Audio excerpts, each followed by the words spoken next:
Hello everyone, I think you all are keeping fine and watching the videos regularly and preparing your lessons very well. Dear students, this is a new video related to differentiability. In this video, I am going to discuss with you the chain rule. In the previous videos, I discussed with you the definition as well as geometric concept of differentiability. And in the last video, I discussed one of the theorem with you that says that if a function is differentiable, then it is continuous.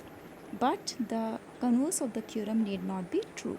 So if you people have not yet watched those videos, then I advise you, I am just sharing the link in the description box. First of all, you go through those videos, then only it will be easy for you to understand the next one. Okay, so let's start our new video, that is chain rule. What is that? The chain rule says if f and g are both differentiable, these are the two functions and both are differentiable, then capital Fx, that is a composition of both the functions f and g. Okay, so that is defined as f of gx. It is defined as f of gx. Then f is differentiable, this capital F is differentiable, and it is written like f dash of x. But how are we going to calculate the differentiation of this? First of all, we are going to differentiate a small f with respect to gx, and then we are going to differentiate g with respect to x. This is what written here. So this is our chain rule. First of all, differentiate, this is capital F's. First of all, differentiate the small function f with respect to gx, and then you differentiate g with respect to x. These two things we are going to do. If you are unable to understand the definition well, sometimes it happens that definitions are very complicated to understand. You just go through the example. We are going to discuss one of the example here. So if you will see the example, it will be very easy for you to learn the definition.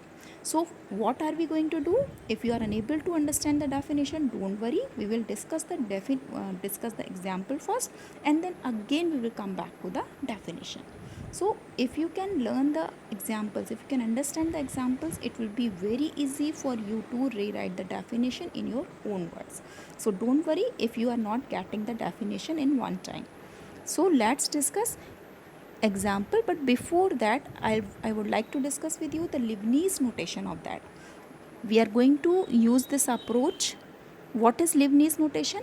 That if y is a function fu and u is a function gx, it means y is a function of u and u is a function of x. If this is the combination, then Leibniz says we can write dy over dx. It means differentiation of y can be written as, first of all, you differentiate y with respect to x, and then you differentiate with respect to u, and then you differentiate u with respect to x. This is what he said. So just remember this line, we are going to use it. Okay, so now let's see an example. What was that? The example says find the differentiation of y equals to root x plus 2. Okay, so how will you do that? This is what the Leibniz notation that I discussed right now. So accordingly, you just pay attention. What is the original, what is the standard function that you know? You know y equals to root x. Root x, you know very well, y equals to x to power n. Okay, and how do you solve it? Y dash equals to n x to power n minus 1. This is what you have already done in 11th standard. So x to root x means x to power half. So this is the standard function that you know already. Okay, but in place of x, what is written here? X plus 2. So whatever is creating a challenge for you, you just let it as u. It means in place of x, we let x plus 2 as u. Okay, so then now what will happen with y? Y will become root u. Now this is the standard function and you know how to differentiate it. So y dash, that is very easy for you. This is half, okay, half into, that is u to power n minus 1, that is half minus 1. Okay, so this will become half u to power minus half. This is what you are going to get. Okay, just remember this, and now you just pay attention here. What is this? According to Leibniz notation, we can write dy upon dx equals to dy upon du into du upon dx. What is y here? So d upon du and y that is root u, and d over dx, and what is u? X plus 2. This is what you are going to write. This is written here, and now you just see how to solve it. In the next slide, they have solved d over du u to power half, that I already told you this will be half u to power minus half. This is written here. Okay, now you just see the next thing, that is d over dx x plus 2. According to algebra of differentiation, we can write it d over dx of x plus d over dx of 2. You know very well that a differentiation of constant function is 0. So d over dx of x plus 0, and this is nothing but 1. So 1 is written here. Okay, so both the function we have differentiated and we got this result. Now what was our u? U was nothing but x plus 2. So replace u with x plus 2. So this is your answer. Clear? Okay, so now you just pay attention on the next example. What is the next example? Next example says find the derivative of sine x square.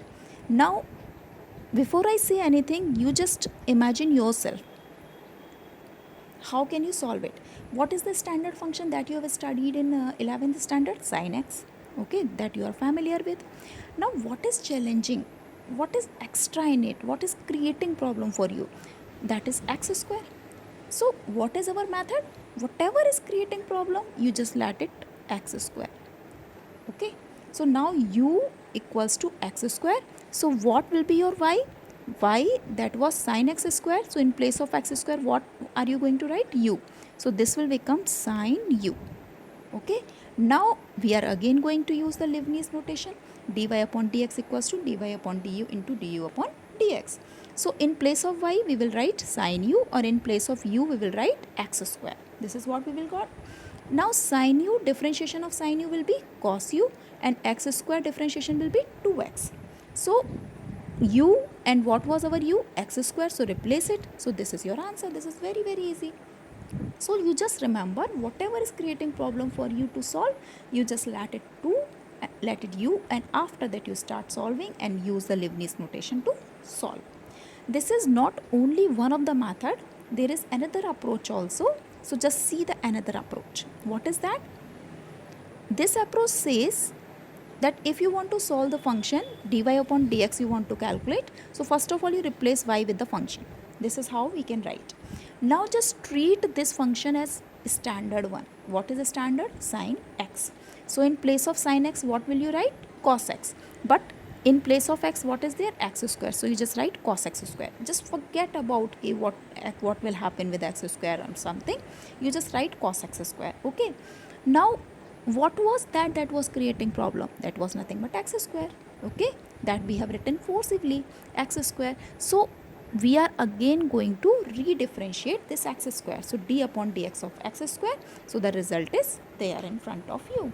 So very easy approach. This generally we use this approach. Okay, so now I'll show the previous example with the help of this method. In this example, this was d upon dx of root of x plus 2. So what is our original function? Root x. So we are going to write half of, just differentiate, x plus 2, and here the power will be minus half because n minus 1. Now what was the problematic thing? X plus 2. So we are again going to redifferentiate x plus 2. Again we are going to use the algebra. So d upon dx of x plus 2 d over dx of x plus 2, that is nothing but 1. So again the result will be 1 upon 2 x plus 2 power minus half. So both the methods are very easy.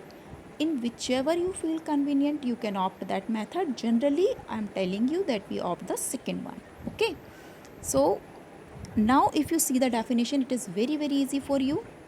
Just see.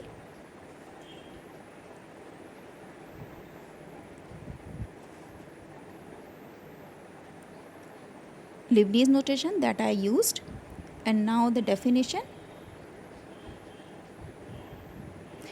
Definition, f and g both are differentiable functions, so we have taken sine u as well as u, that was x square. So both the functions sine as well as x square, both the functions are differentiable, and f is a composition of both the function, that is sine x square. So f dash can be written as, this is the second method that we were using.